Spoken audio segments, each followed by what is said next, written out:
Besar, kekar, kuat, tegar, dan juga sangar. Itulah kata-kata yang mampu menggambarkan sosok idola kita semua, Nailong. Cita-citaku menjadi agar ku bisa mengkokop meme. Mata wih, salah lu nulis. Enggak. Maksud saya, pria kekar satu ini, Mas Don Lee. Berbagai film mulai dari layar lebar hingga layar sempit telah Mas Don Lee bintangi. Namun pernahkah kalian melihat Mas Don Lee ini memerankan tokoh guru, makeup artis, asisten sultan, sampai jadi mas-mas biasa? Oh udah ya, lupa saya. Yaudah, berarti gini, kalau guru olahraga belum pernah kan? Tukang ojek? Nah, di film ini, Don Lee akan memerankan keduanya. Dan tanpa berlama-lama lagi, jadi gini ceritanya.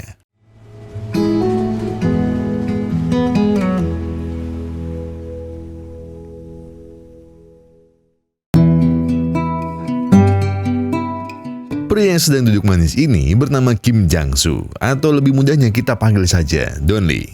Don Lee ini adalah seorang guru olahraga, atau lebih tepatnya guru bela diri di sebuah padepokan silat Korea. Namun dengan kemampuan silat yang luar biasa, bukan berarti Don Lee ini suka mencari masalah. Enggak. Kadang kan kalau orang merasa hebat, ketika disenggol dikit dia langsung teriak, "Sherlock, tak parah nih." Kata-kata apa ya? Kayak familiar ya. Dengan apa yang ia punya sekarang, ia lebih memilih untuk acuh. Bahkan melihat nenek tua dirundung di depan matanya, Don Lee tidak mau menggubris.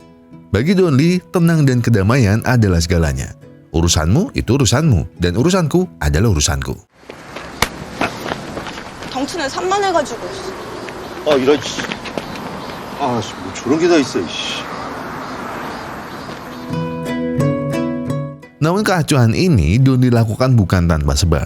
Dahulu keluarganya pernah mengalami sebuah insiden memilukan yang mengakibatkan sang istri meninggal dunia. Hal itu terjadi saat Don Lee sedang menolong seseorang. Dan kejadian naas itu pun terjadi begitu saja. Oleh karena itu hingga detik ini, Don Lee lebih memilih memikirkan dirinya sendiri. Walaupun Don Lee begitu acuh dengan orang lain, bukan berarti Don Lee tak memiliki cinta. Justru rasa cintanya begitu besar kepada sang putri Do Kyung. Setelah peristiwa naas itu, hanya putrinya lah yang berhasil selamat. Namun sayang, sang putri divonis memiliki penyakit jantung yang parah setelah kecelakaan. Oleh karena itu, Don Lee akan berusaha sekeras mungkin menemukan pendonor demi kesembuhan sang putri. 도경이 수술할 거야. 그러면 수술하고 나면 도경이 유도도 해도 되고. 아이고. 그러니까 도경이 수술하기 전까지는 운동도 하면 안 돼. 빚을 좀 큰 거를 사야 될 것 같아, 도경. 그지? Setelah seharian mengurus padepokan dan menjemput sang putri pulang, malamnya Don Lee berniat narik ojek untuk menambah penghasilannya. Namun sial, baru saja narik, seorang polisi bernama Tae-jin pun datang dan langsung menilangnya. Don Lee pun kebingungan. STNK ada, SIM punya, dan plat nomor juga masih aktif. Kenapa dirinya ditilang? Tanpa berbelit-belit, Tae-jin segera bilang bahwa mobil van yang Don Lee kendarai adalah mobil para mafia. Tae-jin menjelaskan bahwa saat patroli tadi, ia mendapati para mafia tengah menyelundupkan imigran gelap di pelabuhan. Dan para imigran tersebut dibawa menggunakan mobil van yang sama persis seperti milik Don Lee. Bingung dengan jawaban Tae-jin, Don Lee pun tak menggubris dan segera pergi meninggalkan polisi muda itu.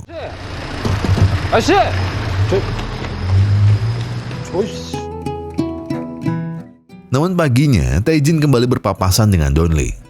Tae-jin tak langsung menghampiri, karena ternyata Don Lee sedang mengantar Do Kyung ke TK-nya. Tiba-tiba setelah Don Lee pergi, Do Kyung bukannya masuk dalam TK, melainkan pergi ke sebuah gang penuh semak di samping TK tersebut. Menganggap bahwa anak kecil masih suka bolos, Tae-jin pun menghiraukan dan segera mengejar mobil Don Lee.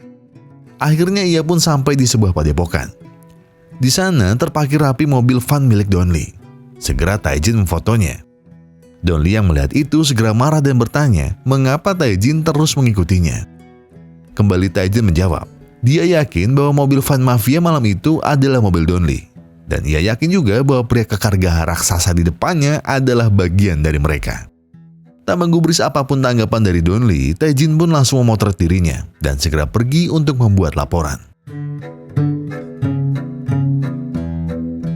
Namun di perjalanan, Tae-jin yang sedang mampir Indomaret pun dikagetkan dengan apa yang ia lihat.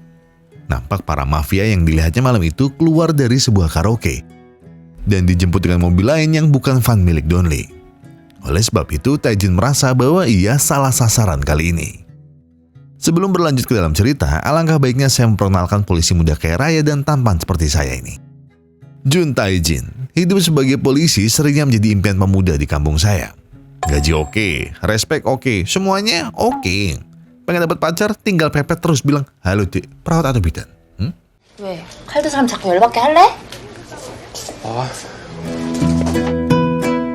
Mbak-mbak penjual ikan yang hampir melayangkan nyawa Tae-jin ini bernama Hyunji. Enggak, Hyunji malah bukan mbak-mbak sembarangan yang kebetulan Tae-jin godain. Hyunji adalah kekasih Tae-jin dan kini tengah mengandung anak mereka berdua. Hidup sebagai polisi bagi Tae-jin adalah berkah. Bahkan tidak jarang bagi Tae-jin keselamatan orang lain lebih penting dari dirinya. Hal itulah yang sering Hyunji resahkan. Ia resah bahwa Tae-jin tak pernah peduli dengan dirinya sendiri. Mau sebanyak apapun uang yang Tae-jin hasilkan, Hyunji tak akan pernah mau hidup dari uang itu. Bahkan Hyunji lebih memilih berjualan ikan daripada berkelimang harta dari Tae-jin. Dan juga, Hyunji lebih rela jika Tae-jin mati di tangannya daripada orang lain. Oleh sebab itu, Tae-jin pun hanya bisa nurut dengan perintah ayangnya ini. 제발 몸 조심 좀 하고 살자. 응? 뭐 먹으러 갈까? 오빠 먹고 싶은 거 먹자. 오늘은 홍시가 먹고 싶은가? Malamnya setelah pulang kerja, Tae-jin diajak Komandan Lee dan Jong-sik untuk minum-minum. Sebelum Tae-jin resmi menikah. Di sana sang komandan dan Jong-sik memberikan bingkisan buah untuk Hyunji agar bayi yang sedang ia kandung sehat walafiat. Namun dengan sungkan, Tae-jin menolaknya karena itu berlebihan dan tidak enak hati kepada mereka. Sontak hal tersebut membuat bingkisan itu terjatuh. Donli yang kebetulan lewat dimintai tolong oleh Tae-jin untuk membantunya. Namun lagi dan lagi Donli mengacuhkannya. Bahkan saat Do-kyung ingin menolong Tae-jin, Donli dengan tegas melarangnya. Apa sebenarnya yang ada di pikiran Donli? Ucap Tae-jin dalam hati. Di suatu malam saat sedang libur bertugas, Tae-jin melihat Donli yang datang ke tempat karaoke mafia kemarin. Bahkan terjadi sebuah transaksi di antara mereka di sana. Sejenak Tae-jin semakin yakin bahwa Donli ada sangkut pautnya dengan mafia yang ia lihat malam itu. Tae-jin pun segera mengikuti Donli pergi. Namun di tengah jalan, ia dikejutkan dengan teriakan seorang wanita. Wanita itu terlihat membuang HP agar tak ketahuan oleh para penjaga. Sontak Tae-jin pun penasaran apa yang sebenarnya terjadi di tempat ini. Setelah mengambil HP tersebut, Tae-jin segera masuk dan mencari tahu apa yang sedang terjadi. Tak disangka di dalam sana terdapat para mafia yang malam itu Tae-jin lihat. Mereka nampak sedang memukuli wanita tadi. Para mafia itu menginginkan HP dari si wanita. Namun HP itu tidak ada. Oleh karena itu sang bos mafia takkan memberi ampun kepada wanita ini. 말해.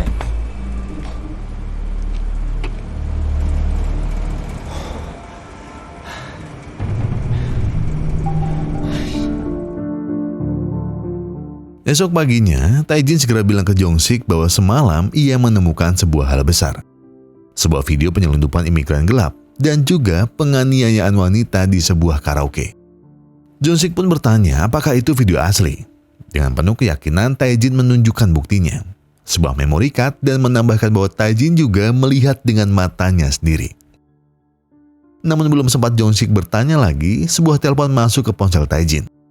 Dia pun segera berpamit karena telah membuat janji dengan seseorang malam ini. Ternyata Tae-jin membuat janji dengan seorang pria yang menjual rumah mewahnya. Di sana Tae-jin membeli rumah ini dengan niat sebagai hadiah pernikahannya dengan Hyunji nanti. Namun tiba-tiba Jong-sik menelponnya dan meminta Tae-jin agar segera menyusul ke TKP. Karena ia sedang dalam bahaya besar. Di sisi lain, Donli baru saja membelikan Do-kyung sebuah mainan. Namun saat keluar, ternyata van miliknya telah hilang. Dan secara kebetulan Tae-jin lewat saat itu juga. Donli segera berpikir bahwa Tae-jin kembali berulah dan sampai menyita mobilnya.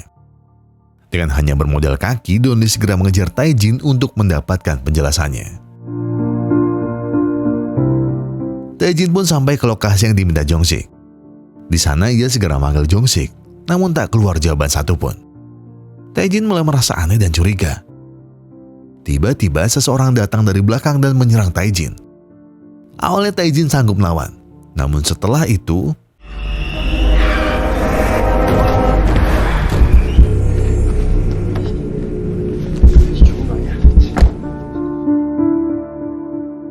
orang-orang itu segera menggeledah baju Taijin dan mencari memory cardnya. Tiba-tiba Donli pun sampai tempat itu.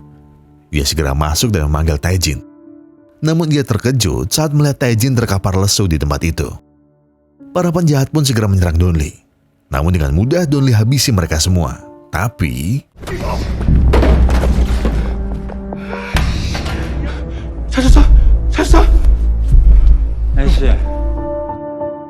tak disangka, ternyata selama ini Jong-sik adalah bagian dari mafia. Di sana Jong-sik marah kenapa mereka sampai sejauh ini berbuat kepada Taijin. Jong-sik hanya meminta mereka merebut memory card, bukan sampai membuat temannya ini mati. Namun bunyi sirene polisi pun terdengar. Jong-sik segera memerintahkan anak buahnya untuk kabur dan biarkan Jong-sik yang mengurusnya. Taijin pun terbangun setelahnya. Namun pemandangan di depan matanya sontak membuat Taijin kebingungan. Mengapa ia melihat tubuhnya terbujur kaku di sana? Bahkan hingga sampai di rumah sakit, Taijin tak kuat menahan sedih saat sang kekasih menangisinya. Namun beruntung, Taijin belum mati. Dokter bilang bahwa Taijin mengalami koma hingga waktu yang tak bisa ditentukan. Taijin pun hanya bisa terdiam lesu, mengetahui bahwa dirinya tak bisa berbuat apapun.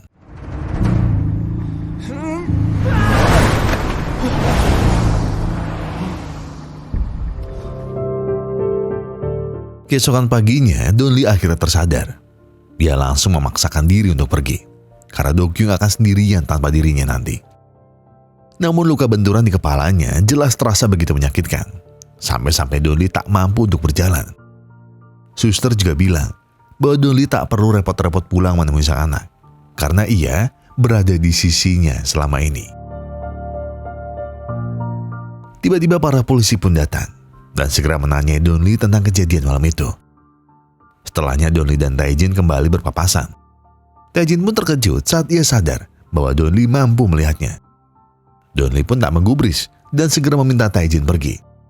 Namun yang Donli tidak tahu, Taijin yang ada di hadapannya ini bukanlah manusia. Sontak Donli kembali pingsan saat melihat Taijin yang asli sedang terbaring kaku di atas kasur.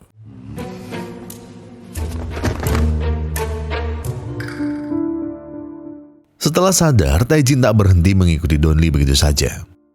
Taijin berulang kali bertanya tentang hubungan Donli dengan para mafia di karaoke. Namun Donli tak tahu apapun. Malam itu di karaoke, Donli hanya mengantarkan orang yang memesannya lewat ojol.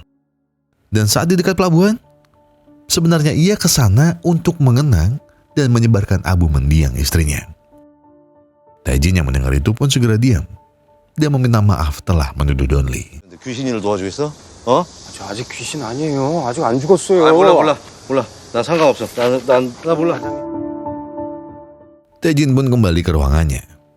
Di sana ia melihat Hyunji yang sedang sangat sabar menunggunya bangun. Jong-sik pun juga datang bawakan Hyun makanan. Selain itu Jong-sik juga menanyakan, apakah Hyunji tahu tentang memori card yang Taijin simpan. Hyunji menjawab bahwa ia tidak tahu apapun. Tiba-tiba ponsel Jong-sik ditelepon oleh seseorang. Di sana tertulis bos mafia. Taijin yang melihat itu pun geram kepada sahabatnya.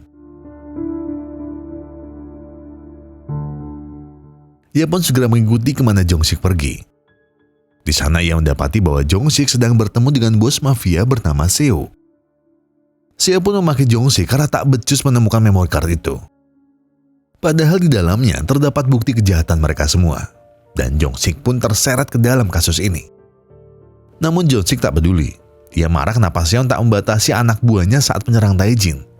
Dengan mengeluarkan sebuah pistol, Jong-sik berniat membunuh Seon saat itu juga. 전풍기! 네가 왜 이렇게 일을 망쳤노? Tapi tidak disangkanya, ternyata dalang dibalik ini semua adalah komandan mereka. Seluruh jajaran mafia dan gangster di Seoul ternyata ada di bawah kendali Komandan Lee selama ini. Di sana ia pun memarahi Seon. Jika Seon becus mengurus karaoke-nya, mereka takkan pernah kecolongan seperti ini. Dan juga Jong-sik, kesampingkan persahabatannya dengan Tae-jin. Bisnis inilah yang mampu mengeluarkan Jong-sik dari jeratan hutang judinya selama ini. Jadi jika ingin hidupmu aman, bekerjalah dengan lebih baik. Tae-jin pun dipenuhi amarah melihatnya. Ia pun berusaha memukuli kedua orang yang paling ia percayai itu. Namun sayang, Tae-jin kini hanya seorang arwah. Setelahnya Jong-sik bilang bahwa di TKP tak hanya ada Tae-jin, melainkan ada seorang warga sipil yang tiba-tiba datang. Dan oleh sebab itu, Komandan Lee memerintahkan Seon untuk mengurusnya. Para anak buah Seon pun segera datang ke rumah sakit. Mereka tak langsung menghabisi Tae-jin, melainkan mereka memulainya dari Don Lee sebagai saksi mata. Tae-jin pun segera mendatangi Don Lee yang sedang diperiksa. Ia berulang kali bilang bahwa para mafia telah datang dan mencari Don Lee. Namun Don Lee tak menggubris dan meminta Tae-jin untuk tidak lagi mengganggunya. Namun saat Don Lee sedang sendirian, para mafia itu diam-diam mendekati Don Lee dan berniat membunuhnya segera. Tae-jin yang melihat itu segera berteriak pada Don Lee dan setelahnya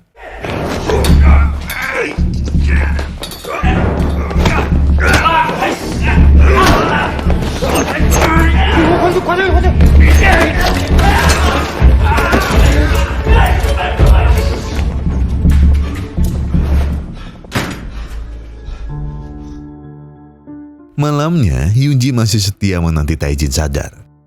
Suster datang bawakan barang-barang milik Tae-jin. Di sana, Hyunji menemukan sebuah surat yang ternyata adalah formulir pernikahan mereka berdua. Hyunji terharu. Harapannya agar Tae-jin segera sadar sangatlah besar. Oleh sebab itu, Hyunji segera menyetujui formulir pernikahan tersebut. Kini Tae-jin sangat bahagia. Dia sangat bahagia karena telah mencapai mimpi mereka berdua. Sampai-sampai dirinya tak lagi sabar untuk bangun dan kembali bersama Hyunji dan calon buah hatinya. Namun kebahagiaan itu tak bertahan lama. Hyunji menemukan memory card yang Jong-sik maksud. Segera ia menelpon Jong-sik untuk memberikan benda tersebut. Tae-jin yang melihatnya segera panik dan mencari di mana Don Lee berada. Namun yang tidak Tae-jin tahu, Do-kyung telah hilang. Oleh karenanya Don Lee tak peduli apapun yang Tae-jin katakan saat itu. Don Lee pun segera mencari ke berbagai tempat. Dia pun segera melapor ke kantor polisi. Namun, Tae-jin teringat akan hari itu di saat Do-kyung membolos sekolah. Ia pun segera menyusul Don Lee dan memberitahukan di mana Do-kyung berada.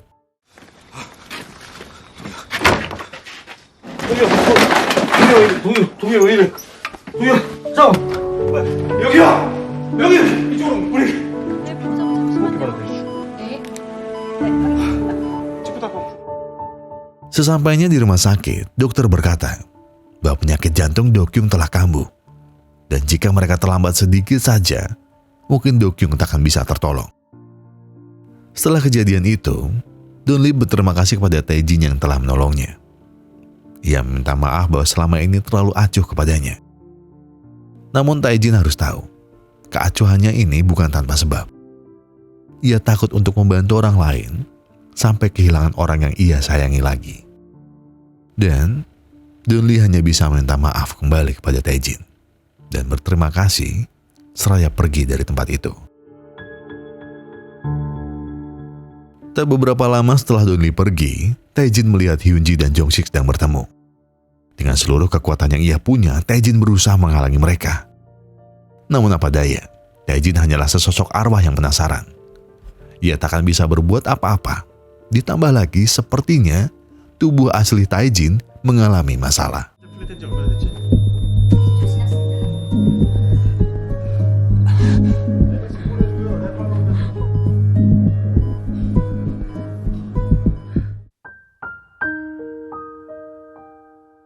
Tubuh Tae-jin menunjukkan sebuah kemunduran. Fungsi organ demi organ miliknya tak lagi sama seperti sebelumnya. Dokter berkata bahwa waktu yang Tae-jin miliki tak akan lama. Dan Hyunji harus bisa mengikhlaskannya dari sekarang. Di depan tubuhnya, Tae-jin meminta dirinya untuk bangun. Ia harus bangun demi mimpi mereka. Ia harus bangun demi harapan Hyunji dan calon anaknya. Ia harus segera bangun karena jika bukan dirinya, siapa lagi yang akan menjaga Hyunji dan anaknya? Kilas balik pertemuan pertama mereka pun mulai terputar. Hyunji dahulu merupakan yatim piatu. Bahkan rumah mereka terpaksa dijual demi melunasi hutang keluarganya. Tae-jin tak ingin kekasihnya itu kembali merasakan perih dan getirnya kesepian. Ia tak ingin meninggalkan dunia ini sekarang. Namun sayang, sentuhan Tae-jin tak bisa lagi dirasakan oleh Hyunji. Namun, yang hanya bisa Tae-jin lakukan sekarang hanya mengamati Hyunji dari kejauhan.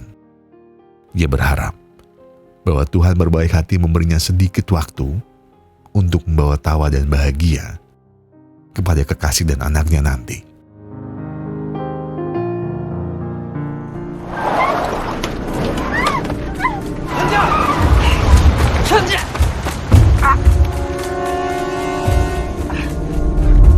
Di sisi lain, dokter beritahu Donli bahwa mereka masih belum bisa mendapatkan donor bagi Dokyung. Donli pun marah. Ini sudah lebih dari 5 tahun sejak Donli menguras kantongnya demi kesembuhan Dokyung. Ini sudah lebih dari 5 tahun anaknya harus menahan rasa sakit dan perih setiap harinya. Namun setiap bulan Donli hanya mendapatkan jawaban yang sama. Dokter kembali menekankan bahwa mereka sudah melakukan yang terbaik dan bilang bahwa Donli hanya butuh sedikit bersabar. Namun kesabaran macam apa yang harus Donli lakukan sekarang? Ia sudah kehilangan segalanya. Dan yang tersisa hanya Dokyung seorang. Di kesendirian itu, tiba-tiba Tae-jin muncul. Ia tak bermaksud mengganggu Donli. Ia juga tak tahu bahwa Dokyung harus segera mendapatkan pendonor. Namun sembari bersimpuh, Tae-jin memohon kepada Donli untuk membantunya. Ia memohon bahwa Hyunji telah diculik oleh para mafia. Ia tak tahu lagi harus berbuat apa, dan hanya Donli yang bisa membantunya. Tae-jin hanya memohon dan terus memohon. Namun, Donli hanya bisa diam.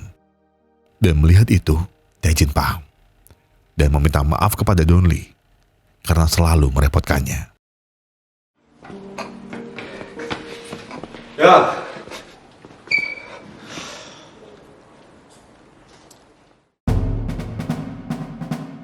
Mereka berdua pun segera pergi ke kantor polisi. Tak lupa Donli mengajak seorang muridnya untuk mengalihkan perhatian polisi. Tae-jin segera memberitahu plat nomor dari mobil yang menculik Hyunji. Akhirnya ditemukan lokasi tempat mobil itu berada. Awalnya Donli sempat ragu, bisa saja itu adalah mobil curian ataupun sewaan. Namun setelah melihat meja Jong-sik, ia yakin para mafia itu membawa Hyunji ke sana. Di sisi lain, Seon meminta Jong-sik segera menyerahkan memori card yang ia dapatkan. Namun Jong-sik menolak dan meminta Seon melepaskan Hyunji dulu. Namun Seon dengan sejuta ancamannya akhirnya berhasil menakuti Jong-sik. Dan dengan terpaksa, Jong-sik pun harus memberikan benda itu kepada Seon. Tae-jin, Donli dan anak muridnya pun akhirnya sampai di lokasi. Ternyata tempat ini adalah sebuah pabrik es. Tae-jin segera masuk menembus pintu itu mencari pintu masuknya. Selain pintu masuk, Tae-jin juga mendapati bahwa sepertinya mereka juga menyekap para wanita di dalam sana. Tae-jin yakin bahwa wanita-wanita ini adalah hasil perdagangan gelap. Oleh sebab itu, mereka harus segera masuk secepatnya. Namun sebelum mereka masuk, Donli berpesan kepada sang murid untuk berjaga di luar. Karena jika Donli tidak selamat, ia akan mempercayakan padepokannya kepada dirinya. Sesampainya di dalam, Donli pun disambut kurang ramah.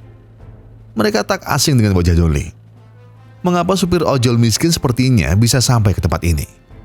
Tanpa menjawab hinaan mereka, Donli pun segera memulai aksinya. Tek kowe kabeh.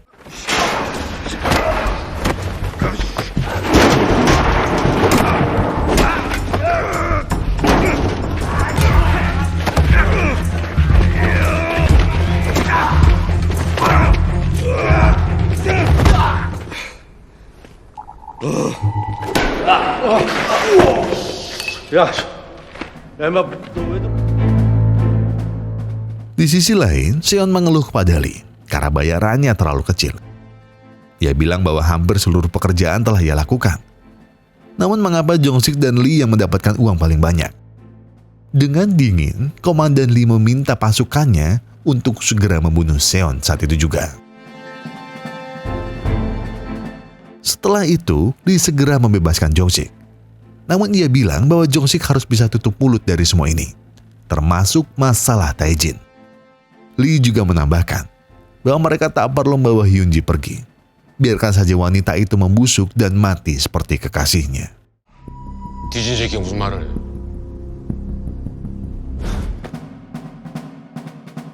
Dun Lee dan muridnya pun segera membebaskan para wanita. Di samping itu, Tae-jin mendapati seseorang berlari ke sebuah tempat. Ia pun yakin bahwa di sanalah Hyun-ji disekap. Dengan tergopoh-gopoh, Tae-jin meminta Dun Lee segera menuju ke tempat itu. Namun sial, di tengah jalan Dun Lee dipertemukan dengan komandan bejat ini. Segera Lee menyuruh anak buahnya untuk menghabisi Dun Lee. Namun dengan mudah Dun Lee mengalahkan mereka dan juga Lee. Para polisi pun segera sampai di sana dan segera menangkap Dun Lee. Dun Lee berulang kali menjelaskan bahwa komandan busuk itu telah menyekap banyak wanita dan melakukan kegiatan ilegal. Namun sayang, Dun Lee bukanlah siapa-siapa. Jelas para polisi tidak percaya dengan perkataannya. Namun, 남부경찰서 강력반에서 나왔습니다. 아니 형사과에서 안 나오고 왜 강력반? 받기로 했습니다. 우리 아gen. ternyata Jong-sik tidak kabur. Ia pergi menghubungi divisi kriminal untuk segera meringkus komandannya. Namun Lee tak mengalah begitu saja. Ia langsung melawan dan menodongkan pistol ke arah mereka semua. Tak ada yang mampu bergerak dan melawan. Melihat itu, Tae-jin teringat kelakuan murid Dun Lee saat sampai tadi. Dan dengan bermodalkan harapan dan keyakinan,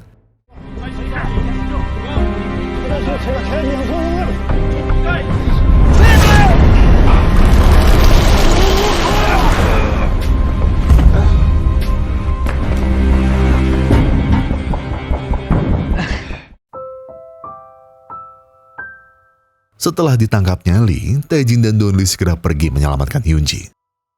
Namun mungkin waktu yang Tae-jin miliki tidak akan banyak lagi. Segera, Hyun-ji Dun Lee bawa ke rumah sakit untuk diberikan perawatan. Esok paginya di rumah sakit, Tae-jin berterima kasih kepada Dun Lee karena telah membantunya. Ia berterima kasih kepada Dun Lee karena dirinya tak takut berkorban hanya demi permintaan Tae-jin.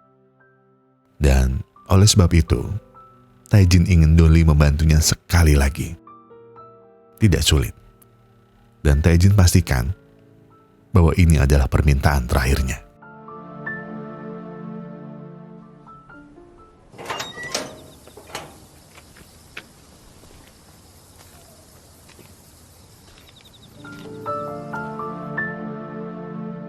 Hyun-ji dan Dun Lee pun sampai di sebuah rumah mewah tua.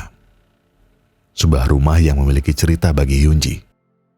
Rumah yang dulu pernah Hyun-ji tinggali bersama orang tuanya. Dun Lee berkata bahwa Tae-jin menyimpan sebagian besar gajinya untuk membeli rumah ini. Dan memang ia tak pernah bilang pada Hyun-ji tentang semuanya. Ia ingin memberitahu Hyun-ji ketika mereka sudah menikah. Dengan terisak, Hyun-ji berusaha menahan segala rindu dan haru yang telah menjadi satu di hatinya. Tanpa Hyun-ji sadari, tumpukan perasaannya kepada Tae-jin membuatnya bisa melihat sang suami. Di sana Tae-jin meminta maaf kepada Hyun-ji. Ia minta maaf jika dirinya mengingkari janji. Ia meminta maaf tak bisa menemani Hyun-ji kembali. Hyun-jiku, siapa yang akan melindungimu dan anak kita saat aku pergi? Siapa yang akan membantu menutup toko di malam hari setelah ini? Siapa yang akan menemanimu makan setiap harinya, Hyun-ji? Maafkan diriku yang tak bisa menjadi orang itu lagi. Dan setelah ini, aku mohon, berikan jantungku untuk anaknya. Dia adalah orang yang baik. Jadi aku mohon kabulkan permintaan terakhirku ini. Dan Pak, kau sudah aku anggap seperti ayahku sendiri. Jadi, aku titipkan Hyun-ji kepadamu ya. Terima kasih, Dun Lee.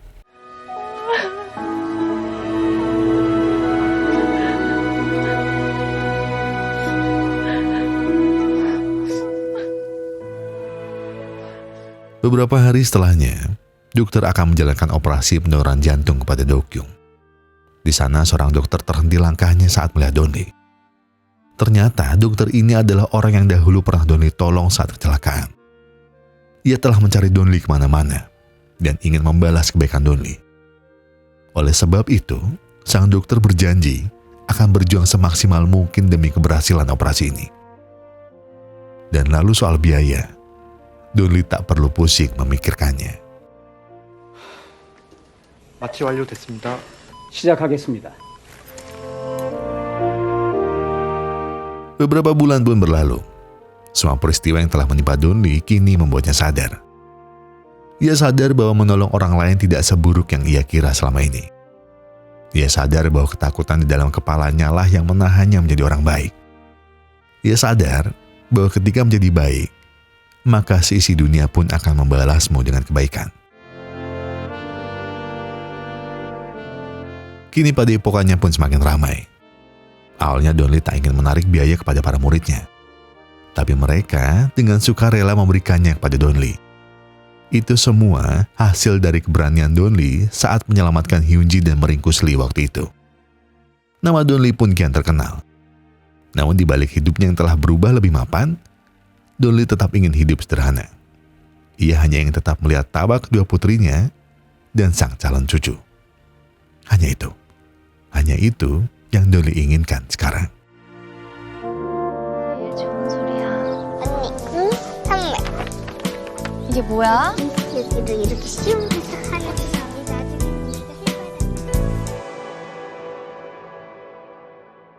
Menjadi orang yang baik terkadang menimbulkan sebuah perdebatan.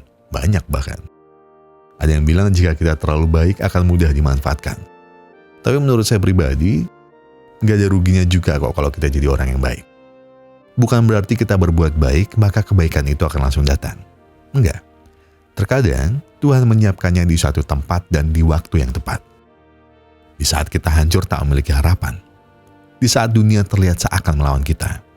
Dan di saat itulah, kebaikan demi kebaikan yang kita tabur akan datang menolong kita. Bijak sekali mulut saya.